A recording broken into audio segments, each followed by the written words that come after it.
Bismillahirrahmanirrahim. Cara untuk membersihkan hati dan pikiran kita, sekaligus meluruskan niat kita, itu kurang lebih ada 5 hal yang dapat ditempuh.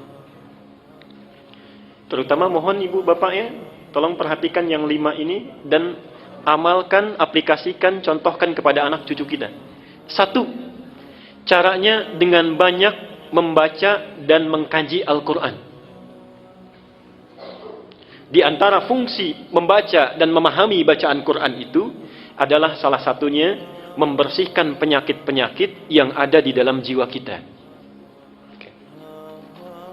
Ada 2 jenis penawar. 1, penawar obat fisik, dikenal dengan dawa. Penyakitnya daun, obatnya dawa. Jadi kalau kita berobat ke dokter, diberikan resep, kemudian obatnya berbentuk kapsul atau tablet, itu dalam bahasa Arab dinamakan dawa, obat fisik. Yang kedua, ada namanya obat jiwa. Dan obat bagi penyakit yang memang sudah tidak bisa ditangani lagi oleh makhluk. Jadi ini puncak segala penawar, dinamakan dengan syifa. Dinamakan dengan syifa. Quran itu, di antara fungsinya adalah menjadi syifa, penawar, obat, penghilang penyakit-penyakit yang ada di dalam jiwa, sekaligus mampu menyembuhkan penyakit fisik yang sudah tidak bisa lagi ditangani oleh dawa. Apa dalilnya? Harus ada dalil ya. Quran surat Al-Isra, surat 17 ayat ke-82. Quran surat Al-Isra, surat 17 ayat 82. Wa nunazzilu minal Qur'ani ma huwa shifaa'un wa rahmatun lil mu'minin. Wa nunazzilu minal Qur'an, dan kami jadikan, kami turunkan di antara ayat-ayat Quran itu yang bila sering dibaca, dipahami dengan baik, diamalkan kandungannya, itu bisa membersihkan jiwa, menjadi penawar bagi penyakit-penyakit jiwa yang sering meresap ke dalam diri kita. Wa rahmatun lil mu'minin, sekaligus menjadi rahmat, kemudahan dalam mengiringi aktivitas yang kita jalani di dalam aktivitas keseharian kita. Itu yang pertama. Jadi ibu bapak kalau punya putra, mau cerdas di sekolahnya, mau bagus belajarnya, itu tolong perhatikan bacaan Qur'annya. Semua orang Islam yang pintar-pintar, kita tidak usah berbicara zaman sahabat ya, masa-masa keemasan Islam saja setelah tabi'in, semua ulama, semua cendekiawan, semua ilmuwan yang akan mempelajari ilmu-ilmu hidup, ilmu-ilmu kehidupan, ada matematika, biologi, fisika, kimia, semuanya mempelajari Quran dulu. Ibnu Sina, Al-Kindi, Al-Farabi, Al-Ghazali, Ibnu Rushdi, Al-Khawarizmi, Al-Bantani, Al-Bituni, semuanya dari Quran dulu.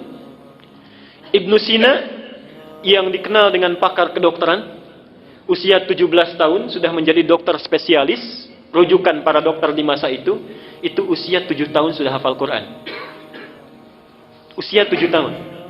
Semua ulama Islam itu orang tuanya memasukkan dulu anaknya untuk hafalan Quran. Apa di antara keunggulannya? Orang-orang yang hafal Quran itu rata-rata ingatannya terbuka, kecerdasannya meningkat. Ibnu Sina itu dikenal hampir sulit lupa.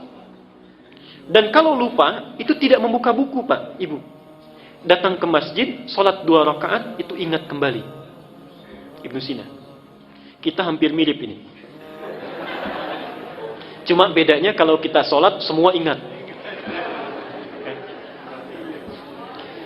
Ingat, saya sampaikan 3 amalan yang sifatnya sangat unik karena saling bertentangan. Ini 3 ibadah.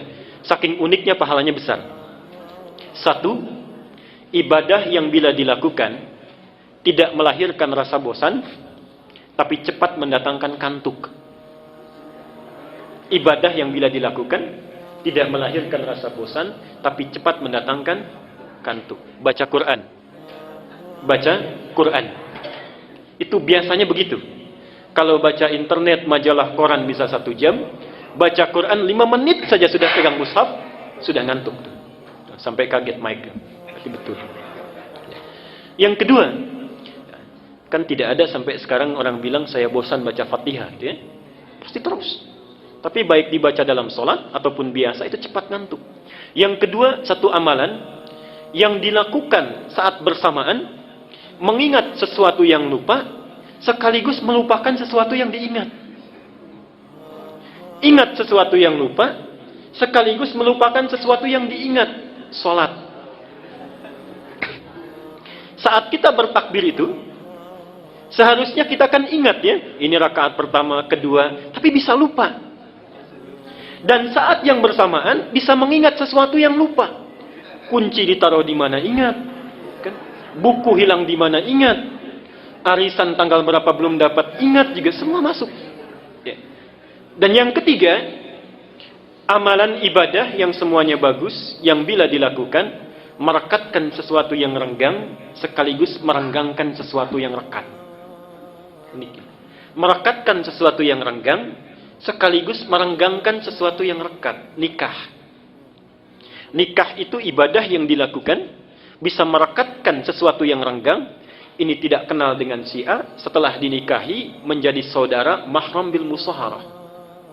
Saking dekatnya disebut persaudaraan ini mahram. Artinya anak yang tadinya belum bisa melihat aurat ibunya yang tidak pakai kerudung, sekarang boleh melihat ibunya rambutnya tanpa hijab. Mahram bil musaharah, saking dekatnya. Tapi saat yang bersamaan merenggangkan sesuatu yang rekat. Coba lihat. Ada anak perempuan dikandung, berat ibunya mengandung, dilahirkan berjuang hidup dan mati, diasuh, nakal, menanggung malu, dibawa ke pesta mempermalukan, dibawa ke masjid main-main, itu kan? Setelah dewasa, tumbuh cantik, belum genap, belum sempat dipetik buahnya, sudah dibawa oleh orang lain yang baru dikenalnya. Anak laki-laki, perawatannya sama, walau tidak kalah repot. Setelah dewasa, tumbuh, dapat gaji, belum sempat diberikan pada ibunya, sudah harus diberikan kepada orang yang baru dikenalnya. Renggang. Ya. Karena itulah hati-hati, tidak ada mantan ayah dan ibu, dan kata Nabi, celaka, bu'dan liman adraka abawahil kibar falam yudkhilal jannah. Celaka orang yang masih hidup bersama orang tuanya, sudah sepuh tapi tidak mampu memasukkannya ke dalam surga. Yang kedua adalah memperbanyak salat malam. Memperbanyak salat malam, rajin tahajud. Itu untuk membersihkan jiwa dan pikiran kita. Dalilnya surat Al-Muzammil ayat ke-6. Inna nashi'atal laili hiya ashaddu wat'aw wa aqwamu qila. Sungguh bangun malam itu, salat malam itu lebih cepat menyentuh kepada jiwa. Di antaranya bisa membersihkan diri kita. Saya cepat saja. Al-Muzammil ayat ke-6. Yang ketiga, banyak melakukan puasa. Banyak melakukan puasa. Di antara fungsi puasa itu memperbaiki perilaku yang tidak baik dan membersihkan penyakit jiwa yang buruk. Mana dalilnya? Sahih Al-Bukhari nomor hadis 1869. Sahih Al-Bukhari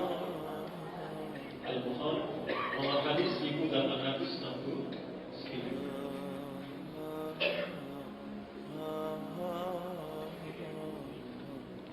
Kullu amal ibni Adam lahu illa siyam fa innahu li wa ana ajzi bihi. Setiap amal anak Adam itu untuknya kecuali puasa, maka dia untukku dan aku yang memberi pahalanya. Terusannya apa?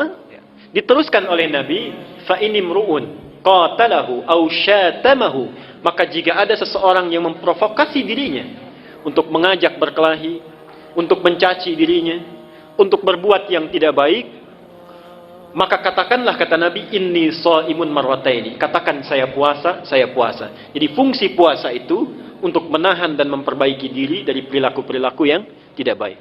Yang keempat, masih ibadah. Yang keempat, memperbanyak istighfar dan bertakarrub kepada Allah. Memperbanyak istighfar dan bertakarrub kepada Allah, khususnya di penghujung malam menjelang waktu fajar. khususnya di penghujung malam menjelang waktu fajar. Dalam bahasa Quran disebut dengan sahar istilahnya. Wabil ashari hum yastaghfirun. Surah Az-Zariyat surah ke-51 ayat ke-18 dalilnya. Wabil ashari hum yastaghfirun. Dan yang kelima, yang terakhir, memilih teman yang baik. Berkumpul dengan orang-orang yang soleh. Ilmu kita bagus, hati kita baik, tapi berkumpul dengan orang-orang yang jelek, perilaku anak pun akan terpengaruh. Ini maaf Pak Ibu ya, tolong mulai sekarang itu kalau cari-cari sekolah, cari universitas, cari yang 5 kriteria ini baik. Yang bisa memberikan akhlak yang baik, tempat yang baik. Jangan sekedar pandai ya, pandai itu gampang dicarinya. Tapi carilah sekolah yang memberikan akhlak yang baik.